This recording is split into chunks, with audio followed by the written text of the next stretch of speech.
नमस्कार दोस्तों, मेरा नाम शैलवी मिश्रा है और आप सभी का बहुत बहुत स्वागत है मेरे YouTube चैनल पर। तो जैसा कि मैंने पिछले वीडियो में कहा था कि मैंने जो 2 चैप्टर्स पढ़ा चुके हैं मध्य प्रदेश समान ज्ञान के, जो कि पहला चैप्टर था मध्य प्रदेश का गठन और दूसरा था मध्य प्रदेश की भौगोलिक और भूगर्भिक संरचना। तो अब अगले वीडियो में मैं उनके एमसीक्यूज लेके आऊंगी जो प्रीवियस ईयर क्वेश्चंस में, चाहे वो मध्य प्रदेश पीएससी हो या व्यापम की परीक्षाएं हो, उनमें पूछे गए सवालों को मैं शामिल करूंगी अपनी एमसीक्यू वाली अगली वीडियो में। तो आज का ये वीडियो मैं वही लेकर आई हूँ जो मैंने एमसीक्यू का बोला था कि जो मैं 2 चैप्टर पढ़ाई हूँ उनका एमसीक्यू मैं लेके आऊंगी। तो आज का ये वीडियो एमसीक्यू रहने वाला है जो प्रीवियस 2 चैप्टर्स मैंने पढ़ा दिए हैं। तो ये लगाने से पहले अगर आपने वीडियोस वो 2 नहीं देखे हैं तो उन्हें ज़रूर देखें, ताकि पहले आपका कॉन्सेप्ट क्लियर हो, उसके बाद आप जब क्वेश्चन सॉल्व करें तो समझ में आए कि आपसे क्वेश्चन बन रहे हैं या नहीं बन रहे हैं। उसके अलावा मैंने बोला था कि जो मध्य प्रदेश के 3 नए जिले बने हुए हैं, मैं उनके बारे में अलग से चर्चा करूंगी किसी वीडियो में। तो आज एमसीक्यू के बाद लास्ट में हम वो 3 जिलों के बारे में जो महत्वपूर्ण फैक्ट्स हैं जो परीक्षाओं में पूछे जा सकते हैं उनके बारे में भी चर्चा करूंगी। तो चलिए शुरू करते हैं। तो सबसे पहले बढ़ते हैं हम पहले क्वेश्चन की ओर, जो कि आपको दिख रहा है। पहला क्वेश्चन है कि भोपाल रियासत को भारत संघ में कब शामिल किया गया था। ठीक है, पहला ऑप्शन है सन 1947, सन 1948, उसके बाद है सन 1956 और अगला है सन 1949। ठीक है, तो इसका जो सही आंसर होगा वो होगा 1949 जो है, तो इसका सही आंसर होगा। ठीक है ना।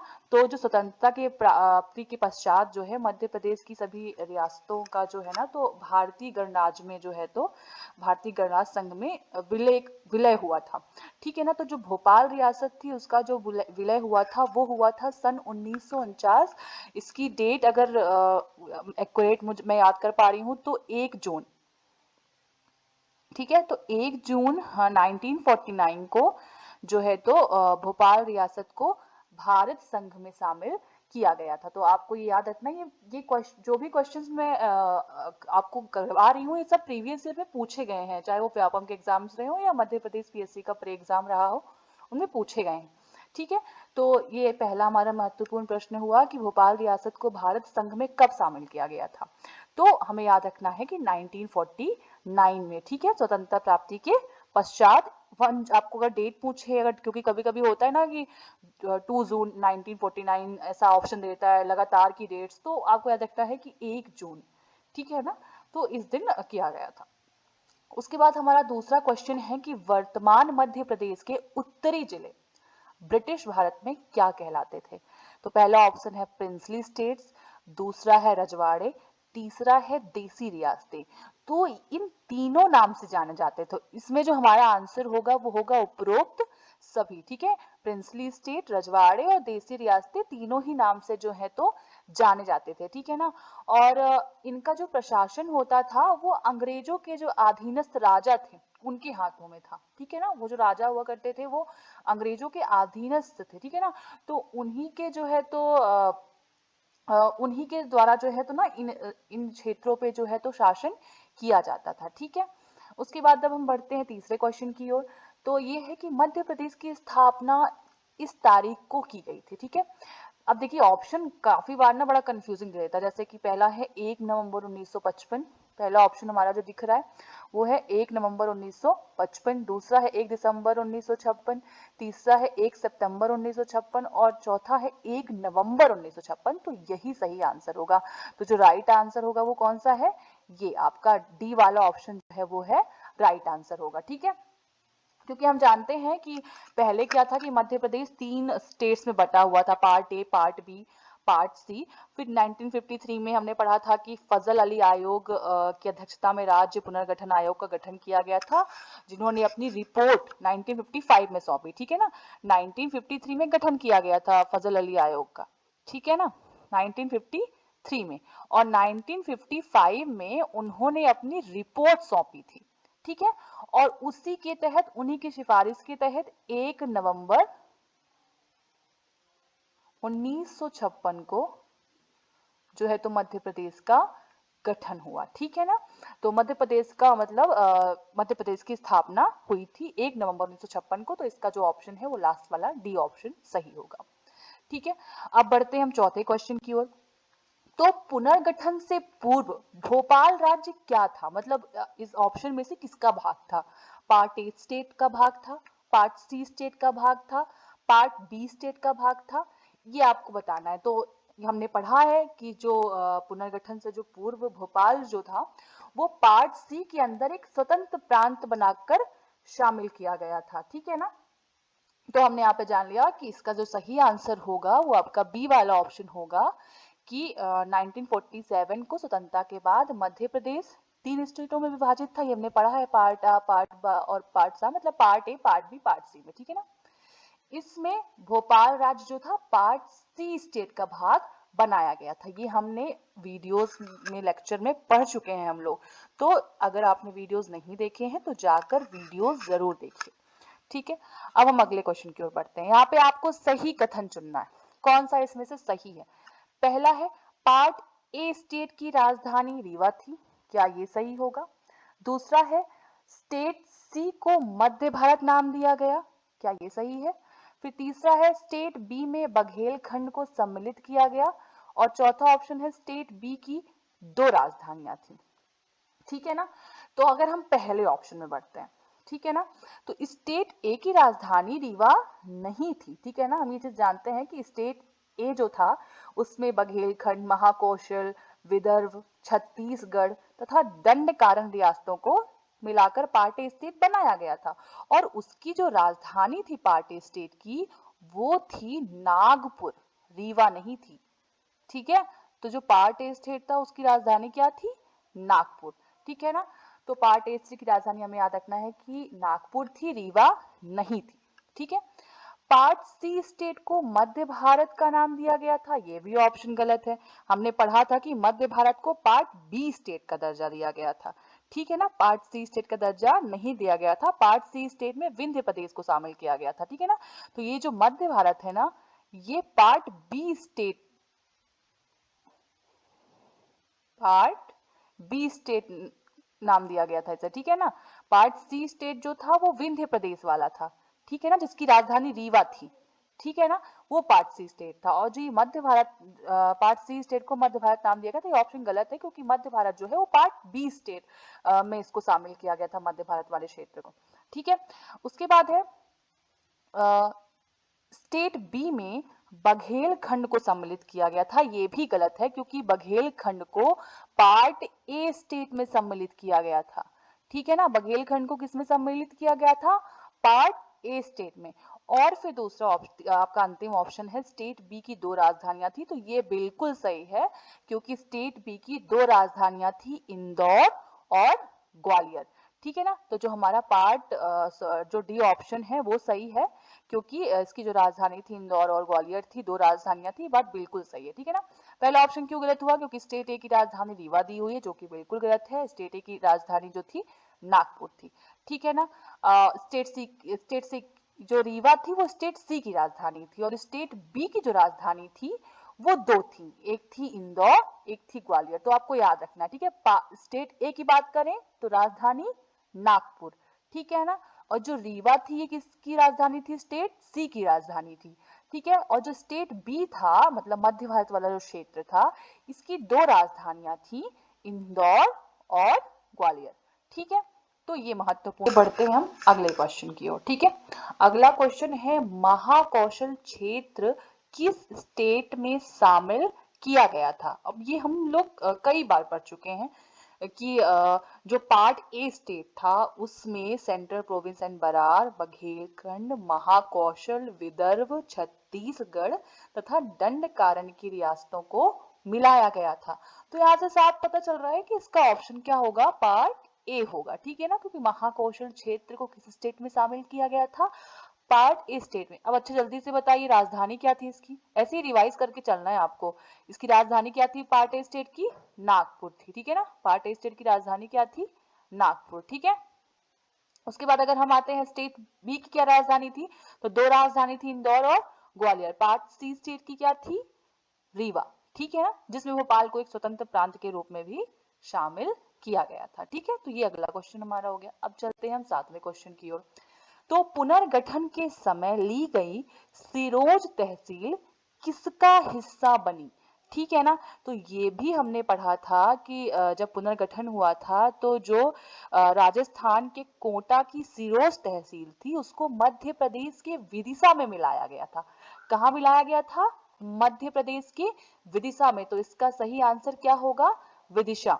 ठीक है, और एक और परिवर्तन पार्ट बी स्टेट से ये किया गया था कि मध्य प्रदेश का जो मंदसौर जिला था उसके भानपुरा तहसील की सुनेल टप्पा राजस्थान को दिया गया था। दो परिवर्तन किए गए थे, एक तो राजस्थान का जो सिरोज था, कोटा का जो सिरोज था उसे विदिशा में मिलाया गया था। ठीक है ना, उसके बाद जो मध्य प्रदेश के मंदसौर जिले की भानपुरा तहसील, ठीक है ना, मंदसौर जिले की कौन सी तहसील?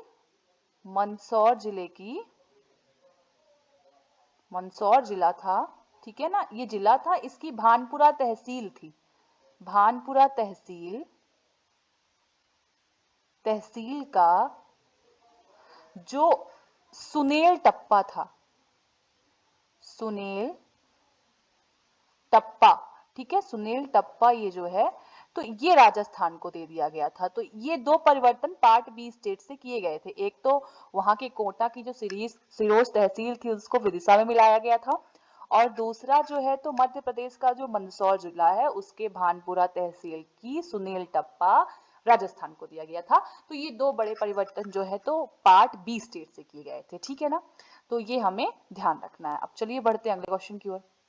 मध्य प्रदेश में छत्तीसगढ़ के गठन के पश्चात कितने जिले रह गए थे? मतलब कि जब छत्तीसगढ़ जो है ना मध्य प्रदेश से पृथक होकर एक अलग राज्य बन गया, तब मध्य प्रदेश में कितने जिले थे? तब मध्य प्रदेश में थे 35 जिले। ठीक है ना, और जब तक छत्तीसगढ़ था ना तब तक 61 थे। तो आपको याद रखना है कि जब छत्तीसगढ़ था, ठीक है ना, जब पृथक नहीं हुआ था, ठीक है ना, तब कितने जिले थे? 61। पर जो क्वेश्चन के अनुसार जो आंसर है कि छत्तीसगढ़ के बनने के बाद मध्य प्रदेश में कितने जिले बचे थे, तो वो आंसर जो इसका है वो होगा 45 जिले जो थे मध्य प्रदेश में बचे थे। पर अगर आपको एक एडिशनल जानकारी रखनी है कि जब छत्तीसगढ़ पृथक नहीं हुआ था तब कितने जिले थे मध्य प्रदेश में छत्तीसगढ़ को मिलाकर, तो 61 जिले थे। ठीक है, और 43 से भी रिलेटेड आपको कॉन्सेप्ट याद रखना है कि जब मतलब संपूर्ण प्रक्रिया के बाद जब 1 नवंबर 1956 को मध्य प्रदेश का गठन पूर्व हुआ था, पूर्ण हो गया था, तब कितने जिले थे?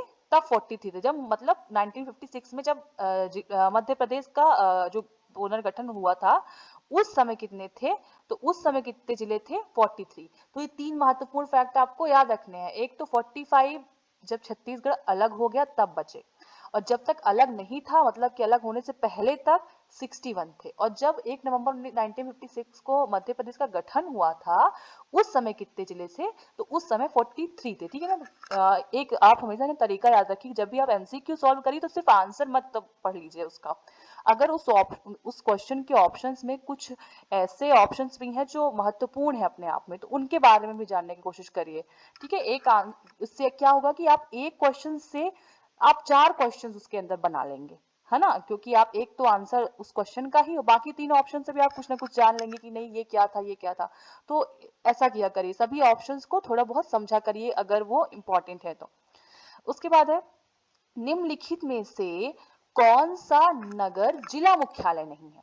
ठीक है, तो यहाँ पे कटनी भी है जिला मुख्यालय, ठीक है, सीहोर भी है, ये जो कवर्धा है ये छत्तीसगढ़ का है, पर ये भी जिला मुख्यालय है, पर हमारे लिए महत्वपूर्ण नहीं है क्योंकि ये छत्तीसगढ़ का, ठीक है ना। इटारसी जो है ना, यह जो है तो होशंगाबाद जिले का एक नगर है, ठीक है ना, ये जिला मुख्यालय नहीं है। तो यहाँ पे जो ऑप्शन होगा वो क्या होगा? इटारसी जो है तो ये राइट आंसर होगा। ठीक है ना, कौन सा आंसर राइट होगा इसमें? इटारसी।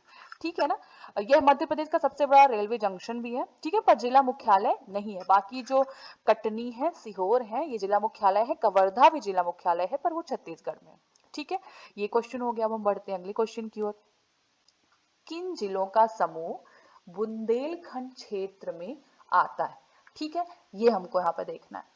तो इसका जो सही उत्तर है वह है टीकमगढ़, दमोह और छतरपुर। ठीक है ना।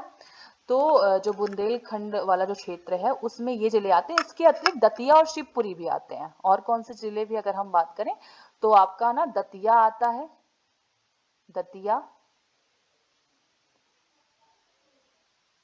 और शिवपुरी जिला।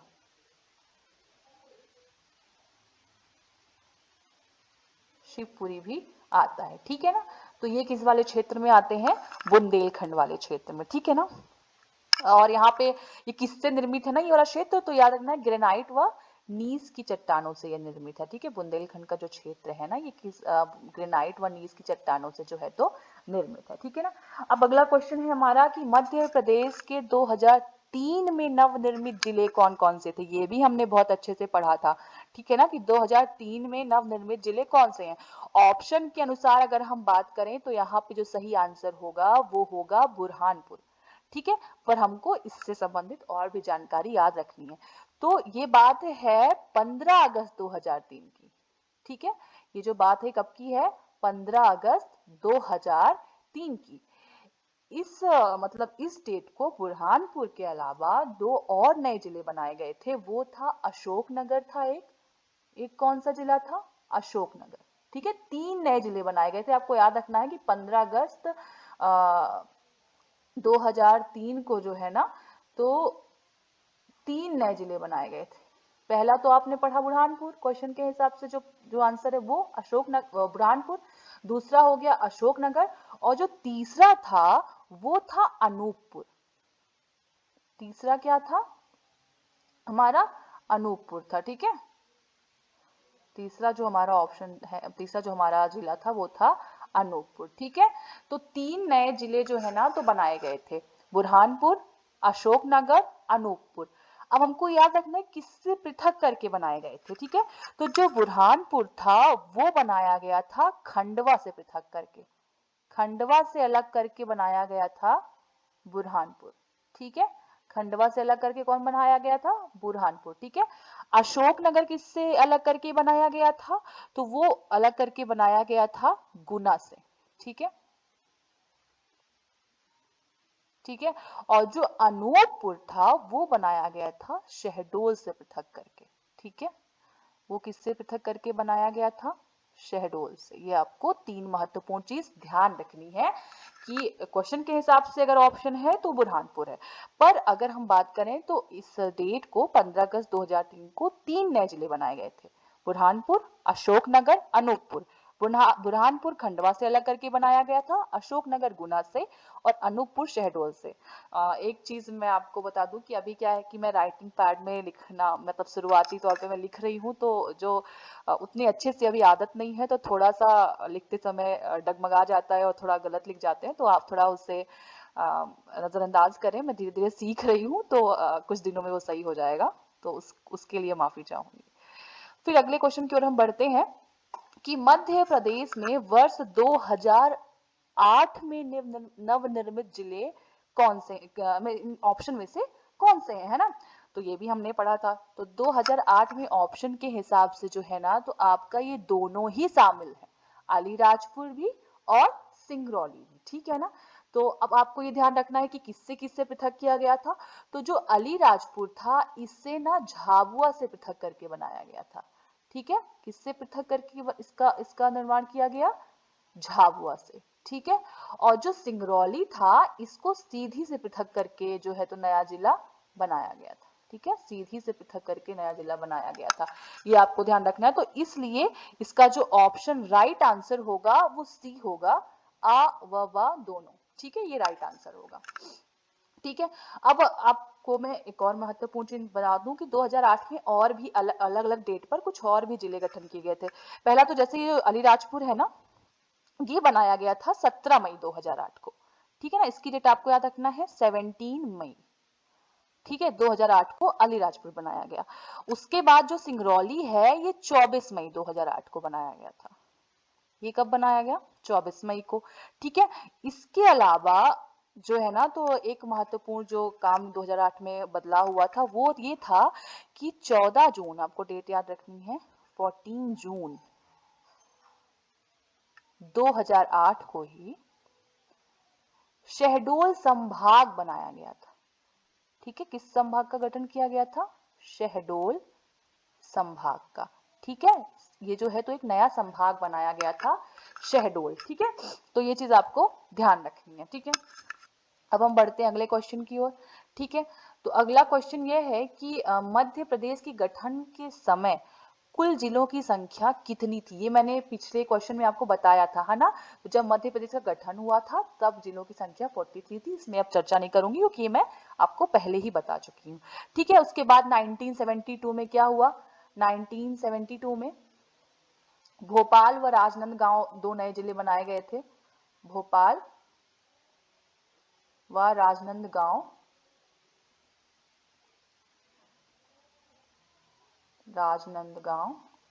बनाए गए थे, जिससे कि जिलों की संख्या कितनी हो गई थी? 45 हो गई थी। ठीक है ना। तो पर जब मध्य प्रदेश का गठन हुआ था ना 1956 में 1 नवंबर, तब 43 थी संख्या। और फिर 1972 में दो नए जिले बनाए गए थे, भोपाल और राजनांदगांव, जिससे कि संख्या कितनी हो गई थी? 45। ठीक है, अब बढ़ते हैं अगले क्वेश्चन की ओर। निम्न समितियां जिलों के पुनर्गठन से संबंधित है। इनमें से कौन सी है जो जिला पुनर्गठन से संबंधित है? ठीक है ना। तो हमने ये दोनों ही संबंधित है, हम दोनों पढ़ चुके हैं। एक तो बी आर दवे समिति थी तो, और दूसरी थी एम एस सिंहदेव समिति। तो ये दोनों ही जो है तो जिला पुनर्गठन से संबंधित थी। ठीक है ना। हमें हमें याद है कि जो है तो बी आर दवे जो समिति है ये 1982 में बनाई गई थी। कब बनाई गई थी? 1982 में। ठीक है, और जो सिंहदेव समिति थी ये 1998 की है। ये कब की है? 1998 की। ठीक है ना। और जो बी आर दवे समिति थी उसकी अनुशंसा पर 10 नए जिले बनाने का निर्णय लिया गया था। कितने नए जिले बनाने का निर्णय लिया गया था? 10 नए जिले बनाने का जो है तो निर्णय लिया गया था। किसकी समिति की सिफारिश पर? बी आर दवे की। और जो ये सिंहदेव थी इससे 9, इसीलिए फिर 16 थी। और क्या नाम से फिर 61 संख्या हो गई थी इन 16 नए जिले के गठन, इन 16 नए जिलों के गठन के बाद, है ना। तो ये जो है तो एक महत्वपूर्ण बिंदु आपको याद रखना है। उसके बाद हम बढ़ते हैं अगले क्वेश्चन पे, जो है कि मध्य प्रदेश का सबसे पश्चिमी जिला कौन सा है? तो इसका सही उत्तर है अलीराजपुर। अब आपको सिर्फ इतना नहीं याद रखना है, अब आप ना सभी याद कर लीजिए कि पूर्वी जिला कौन सा है, उत्तरी जिला कौन सा है और दक्षिणी जिला कौन सा है। ठीक है ना। तो अगर हम बात करें, जैसे हमने पश्चिमी पढ़ लिया, अब पूर्वी जिला जो है वो है सिंगरौली। कौन सा है? सिंगरौली। सिंगरौली कौन सा जिला है? पूर्वी जिला है। ठीक है, सिंगरौली।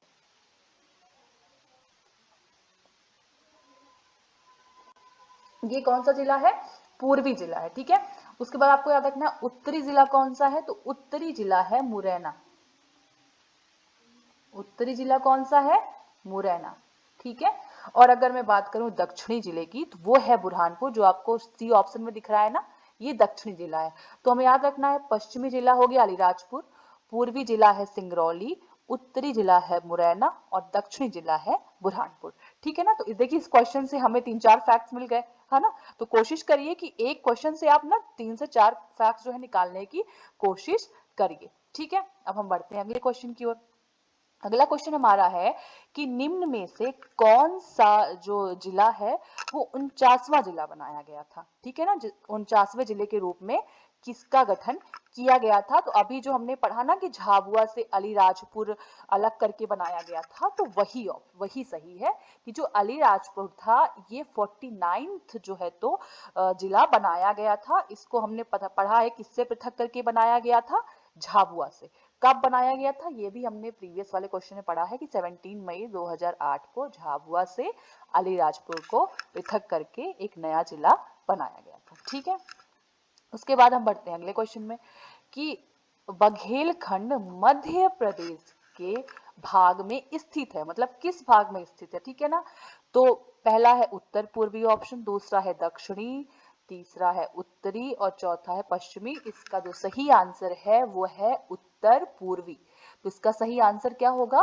उत्तर पूर्वी। ठीक है ना। तो जो बघेलखंड है वो मध्य प्रदेश के उत्तर पूर्वी भाग में स्थित है। ठीक है ना।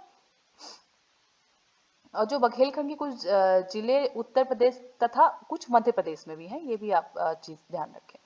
उसके बाद क्वेश्चन है अगला, निम्नलिखित में से कौन सा मध्य प्रदेश का प्राकृतिक क्षेत्र नहीं है? हमने सभी प्राकृतिक क्षेत्र पढ़े हैं, अब देखिए इसमें से कौन सा नहीं है। ये भी हमने पढ़ा है कि मध्य भारत का पठार तो है, सतपुड़ा है, नर्मदा सोन घाटी भी है, पश्चिमी पठार ये नहीं है। ठीक है ना, तो इसका जो राइट आंसर होगा वो बी होगा कि ये जो है तो मध्य प्रदेश का प्राकृतिक क्षेत्र नहीं है। ठीक है, उसके बाद हम बढ़ते हैं अगले क्वेश्चन पे। तो है कि सिगार चोटी, जाना पाव तथा धजारी चोटी किस पठार में स्थित है? ये भी हमने पढ़ा था। तो ये जो है तो ये आपका ना स्थित है मालवा के पठार पे। यहाँ पे ऑप्शन मालवा का पठार क्योंकि है नहीं, तो इसलिए इसमें डी ऑप्शन जाएगा, इनमें से कोई नहीं। तो आपको याद रखना है कि सिगार की चोटी, जाना पाव और धजारी ये सभी चोटियां मालवा के पठार में स्थित है, और क्योंकि मालवा का पठार ऑप्शन में नहीं है इसलिए इनमें से कोई नहीं जाएगा। और सभी की जो है तो आपको मैंने ऊंचाई भी बता दी है कितनी है, तो वो आपको सब दी हुई है। ठीक है, सिगार की है 881 मीटर, जाना पाव की 854 मीटर और धजारी की 810 मीटर। ठीक है ना, तो ये इसमें से महत्वपूर्ण बिंदु हो गए। उसके बाद हमारा अगला क्वेश्चन है कि मध्य प्रदेश का सर्वोच्च शिखर धूपगढ़ किस पठार में स्थित है? तो जो धूपगढ़ है वो स्थित है सतपुड़ा के पठार में। ठीक है, किस पठार में स्थित है? सतपुड़ा के पठार में। ठीक है ना, तो ये आपको यहाँ पे चीज याद रखना है। उसकी जो ऊंचाई है वो है 1350 मीटर। ठीक है, और ये विशेष रूप से होशंगाबाद जिले में आता है। ठीक है ना, आपको एक चीज यहाँ पे याद रखना है कि जो सतपुड़ा का पठार है इसका मध्य प्रदेश की कुल इसका कितना हिस्सा है मध्य प्रदेश के क्षेत्रफल में? तो कितना है? 11%। ठीक है, कितना है? 11%। और अगर अभी हमने जो मालवा का पठार पढ़ा उसका मालवा के पठार का हिस्सा कितना है? तो जो मालवा का पठार है ये सबसे ज्यादा, ठीक है ना, मालवा का पठार जो है ना सबसे ज्यादा जो है तो मध्य प्रदेश में है, और इसका हिस्सा है 28%। तो ये आपको याद रखना है, यहाँ से महत्वपूर्ण जो कुछ फैक्ट्स आपको ध्यान रखने। उसके बाद हम बढ़ते हैं अगले क्वेश्चन की ओर। अगला क्वेश्चन है धूपगढ़ किस पहाड़ी में स्थित है? महादेव पर्वत, मैकल पर्वत, राजपीपला। तो इसका सही आंसर है महादेव पर्वत। ये भी हमने पढ़ा था कि जो हमारा जो सतपुड़ा है उसका जो मध्य वाला भाग है वो महादेव पर्वत कहलाता है, और जो सर्वोच्च ऊंची चोटी जो धूपगढ़ है वो महादेव पर्वत में ही स्थित है। ठीक है, ये यहाँ से हमें एक महत्वपूर्ण चीज मिल गई। उसके बाद हमारा अगला क्वेश्चन है कि मध्य प्रदेश के किस पठार में चौपायों की संख्या सर्वाधिक है? तो इसका सही आंसर होगा बघेलखंड। कौन सा होगा? बघेलखंड। ठीक है ना, तो जो हमारा बघेलखंड क्षेत्र है यहाँ पे चौपायों की संख्या अधिक है क्योंकि यहाँ पे वन सर्वाधिक पाए जाते हैं। मैंने बताया था कि मध्य प्रदेश के जो पूर्वी भाग है वहां पे वर्षा अधिक होती है इसलिए वहां वन भी ज्यादा होते हैं, जबकि पश्चिमी भाग में वर्षा कम होने के कारण वन उतने नहीं होते हैं। इसी कारण क्योंकि पूर्वी भाग में वन अधिक है इसीलिए यहाँ पे जो है तो चौपायों की संख्या भी सर्वाधिक पाई जाती है। ठीक है, उसके बाद हमारा अगला क्वेश्चन है कि सिद्ध बाबा की पहाड़ी निम्न में से किस में स्थित है? ठीक है, बुंदेलखंड, सतपुड़ा, बघेलखंड या रीवापन्ना के पठार में। तो ये भी हमने पढ़ा था, इसका सही आंसर होगा बुंदेलखंड। ठीक है ना, इसका आपको जो है तो ऊंचाई याद रखनी है 1172 मीटर है। ठीक है ना, अब अगले क्वेश्चन में हम अगर बढ़े, अगला क्वेश्चन है मध्य प्रदेश में गोंडवाना युग की चट्टानें निम्न में से किस क्षेत्र में पाई जाती हैं? तो ये सतपुड़ा क्षेत्र में पाई जाती हैं, ये आपको ध्यान रखना। और इसके अलावा बघेलखंड क्षेत्र में भी गोंडवाना क्रम की जो चट्टानें हैं वो पाई जाती हैं। ठीक है ना, तो बघेलखंड में भी जो है तो गोंडवाना जो क्रम की चट्टानें हैं वो पाई जाती हैं, पर ऑप्शन में क्योंकि बघेलखंड तो है नहीं तो इसलिए अभी यहाँ पे सिर्फ सतपुड़ा में हमको क्लिक करना रहेगा। ठीक है,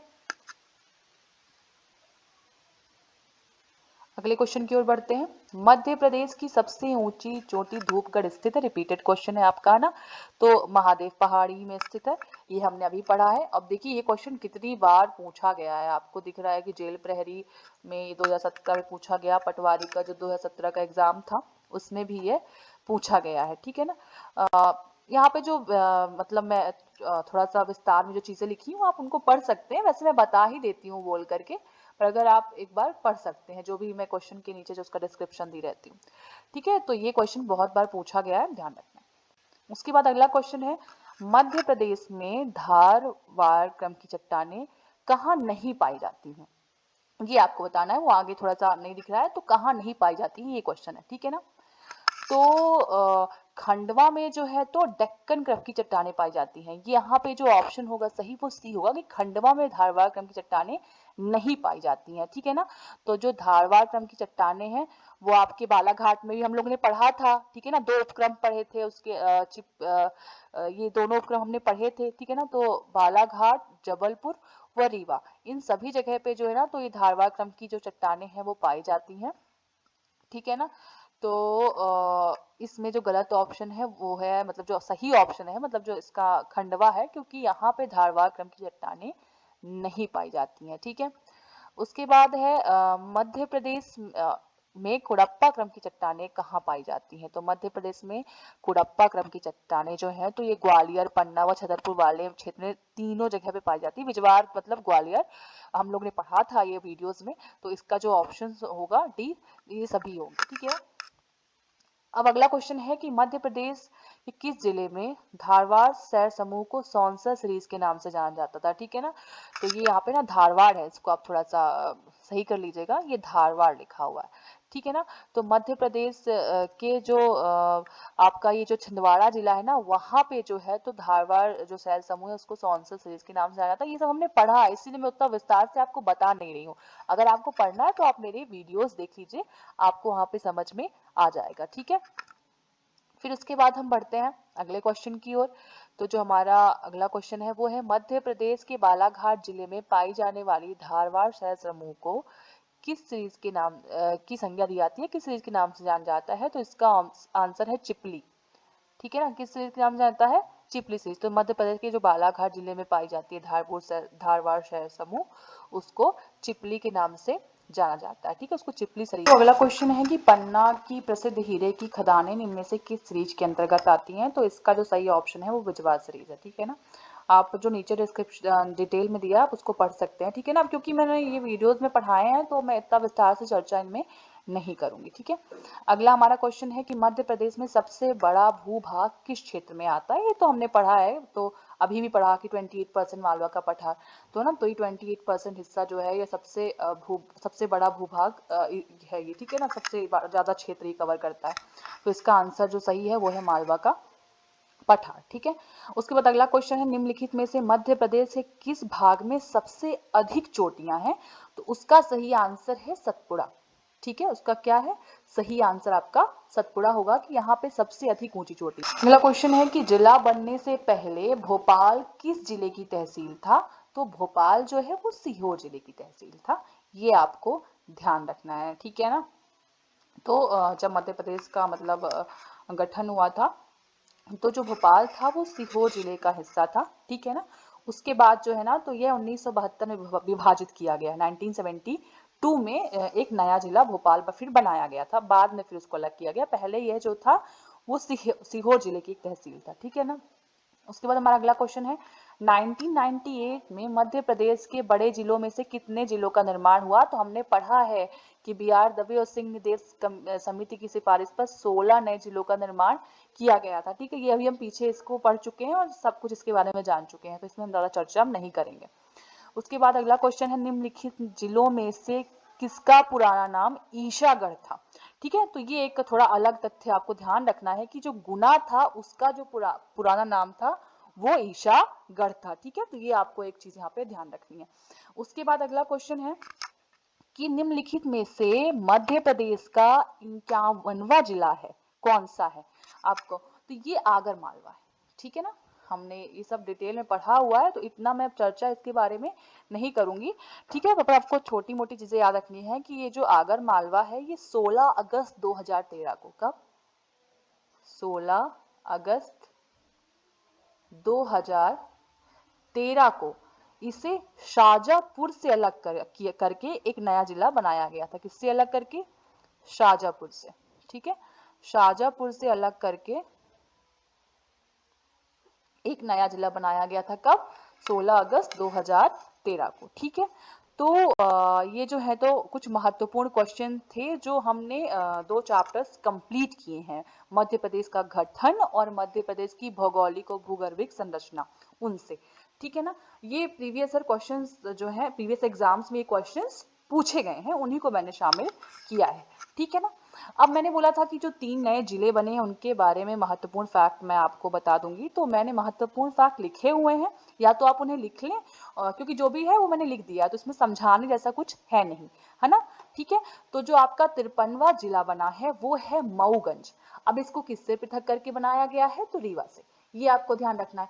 अब इसकी घोषणा किस दिन हुई है, ये आपको एक महत्वपूर्ण डेट याद रखनी है कि 4 मार्च 2023 को इसकी घोषणा हुई थी और 13 अगस्त 2023 को यह एक जिला बन गया, ठीक है ना। घोषणा किस दिन हुई, 4 मार्च 2023 को, और निर्माण तिथि क्या है, 13 अगस्त 2023। इनकी तहसील क्या है इसकी, तो वो है 3 तहसीलें हैं, मऊगंज, हनुमना और नई गढ़ी, ये 3 तहसीलें हैं, ठीक है ना।